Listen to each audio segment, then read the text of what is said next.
एक छोटे से गांव में एक 35 वर्षीय महिला राधा अपने बेटे कृष्णा के साथ रहती थी। राधा का जीवन कठिनाइयों से भरा था। उसके पति की मृत्यु के बाद वह अकेले ही अपने बेटे की परवरिश कर रही थी।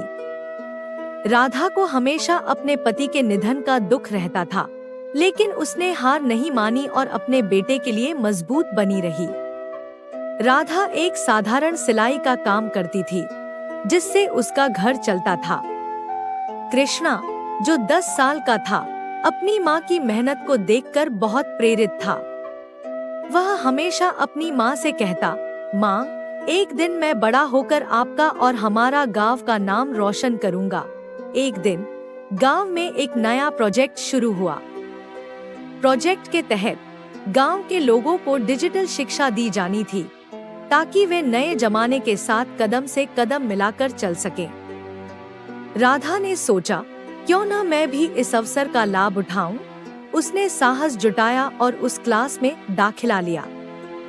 शुरुआत में राधा को बहुत मुश्किलें आईं। उसे कंप्यूटर चलाना नहीं आता था और उसके लिए यह सब कुछ नया था, लेकिन उसने हिम्मत नहीं हारी। धीरे धीरे उसने कंप्यूटर चलाना सीखा और इंटरनेट की मदद से अपने सिलाई के काम को ऑनलाइन बेचने का तरीका खोज निकाला।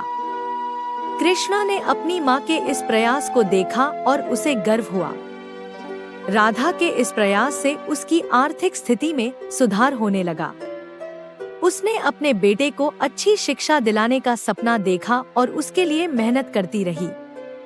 कुछ सालों बाद कृष्णा ने अपनी माँ की तरह ही कुछ नया करने का फैसला किया। उसने अपने गांव के बच्चों के लिए एक छोटा सा स्कूल खोला, जहां बच्चों को मुफ्त में डिजिटल शिक्षा दी जाती थी।